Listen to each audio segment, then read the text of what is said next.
bandiraɓe mi salmini on no fewi onon wonɓe ɗo e holɓe abonné kesam hesamago on calminama no fewi. hande jimi ko yewtende en hol secret gonɗo e Google walla compte men Google Play, hol secret gonɗo hen beele holno batten ha gusten publicité ji garoji toon ɗi walla mbiyen annonce. Par ce que ɗen gandi so tawi aɗa e navigation walla aɗa e dow Google walla dow application goɗɗo aɗa waɗa navigation, c'est à dire aɗa yiiɗo aɗa witta wittugo bittata foof jeeya publicité ji goɗɗi gara daro e écran maɗa ha bolka donka andude fou to paɗa hen. hande jimmi ko sifanade on ga banggal paramètre Google. eɗen gandi paramètre ko ɗiɗi, paramètre téléphone ne woodi, paramètre Google ne woodi. oɗo mo coyno ɗon ɗo oɗo ko paramètre téléphone, paramètre Google nanaga dow ga. voilà joni mi aran mi uddita paramètre Google o titi fou tafo mi yahan mi uddita connexion beele mbawen andude e holno poteten e sifrade ɗum bandiraɓe paman. joni en gari e interface Google, paramètre Google oɗon dara ɗo joni ko paramètre Google wonɗo. joni beele jeheten ko banggal publicité ji to ɗum woni annonce. voilà ɗo ko annonce wonɗo, les annonces. maintenant naten nder annonce o sa dari nano windi hen désactiver personnalisation des annonces. voilà, demande aux applications de ne pas utiliser votre identifiant publicitaire pour créer des profils ni diffuser des annonces personnalisées.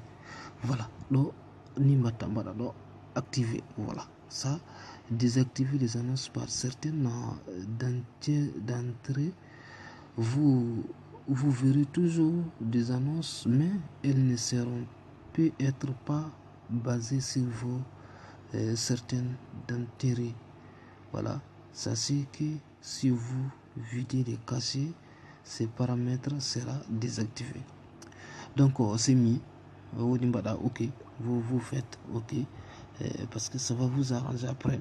voilà oɗon e hoore mum kadi c'est même chose, demander aux applications d'écrire des informations de blocage d'annonces, voilà, tel quelques trafic réseau dans les réseaux système. voilà ɗum ɗo ko votre identification publicitaire. c'est-à-dire souvent il y a trop de publicité écran ji meɗen ene tampinen so tawi ɗen connexion. voilà ko wona ɗum ko jehen ga banggal sécurité. voilà ici c'est sécurité. voilà nata ɗo sécurité ɗo anka. voilà oɗo dara ɗo ko comptam compte goɗɗo dow ɗo ko comptam. voilà, vérification des paramètres de sécurité. voilà, protégez votre compte en vérifiant rapidement les paramètres de sécurité et l'activité démarrer. voilà ko idi fou tafo injan ɗo. voilà ɗo aɗa wawi wadde modifier mot de passe maɗa. ɗo kadi aɗa wawi wadde utiliser votre téléphone pour connecter. voilà, configurer la connexion au téléphone. voilà, valider en 2 étapes. désactiver. voilà votre numéro de téléphone ko ɗo tawata numéro maɗa.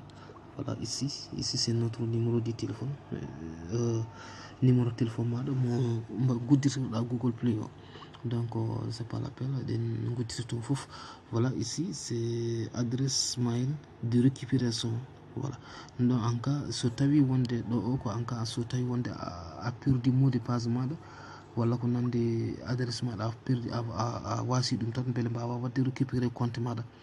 donc ɗum ɗon ko hunde wonde fayida. ɗum ko côté sécurité o. toujours kadi côté sécurité info confidentialité. voilà so ɗo udditima joni oɗon dara ɗo ko compte am ɗen gonɗo. ça c'est mes comptes qui sont là. voilà 99. voilà ɗum ɗo ko onon gudditirmi ni. voilà, télécharger vos données, créer une activité. voilà, mais joni jahaten koto Google ko synchronisation des contacts. voilà, on va chercher synchronisation des contacts. voilà, application associée, sécurité personnalisée du compte. voilà, préférence du compte.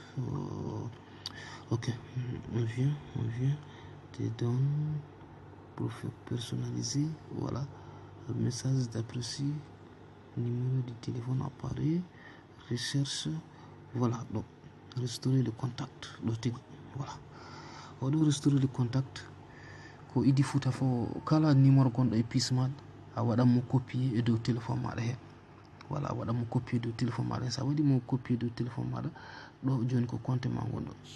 Par exemple sa udditiɗe cuɓuɗa compte maɗa mo jiɗɗa numéro aji gonɗi e téléphone maɗa ɗi fof gona e dow compte google maɗa cuɓuɗa. Par exemple min suɓima eɗo compte gonɗe dow ɗe, waɗa ok. Sa waɗi ok, voilà, vos contacts Google sont automatiquement synchronisés avec vos appareils. Donc so tawi numéro téléphone maɗa wona hen, et puis a numéro aji téléphone maɗa gonɗi e portable ɗi fof ɗi garan ɗi kettaga.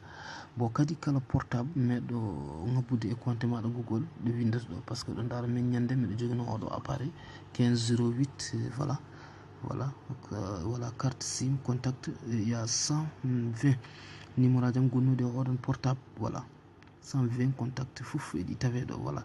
Les contacts seront restaurés en tant que contact Google, voilà. Joni ɗi fof eɗi ɗo, so waɗi son fi oɗo tan ɗi gartan e carte mémoire am he, ko wona ɗum ko gonɗi e portable oɗo mo jogimi joni ko oɗo woni mo jogimi joni ɗo. Sa fi ɗo tan tu vois il y a 616 contacts, voilà 12 contacts. Vos contacts Google sont automatiquement synchronisés. C'est-à-dire que hunde wonde importance no fewi, et surtout yo e binde ɓe so naati Google on jahan tan Google Paramètre. Sa naati Google Paramètre tan ma heɓe hen famuya no fewi. Sa naati Google Paramètre bo a wawi wadde toon bolka toon publicité ji goɗɗi nan toon, gueɗe kewɗe nan toon a wawi bolkude. Nden bandiraɓe goɗɗum ɗo wonko joginoɗen beele cifonɗen hen bandiraɓe, on calminama no fewi ha saaha goɗɗo so gueno ñaaɓi, on jarama no fewi.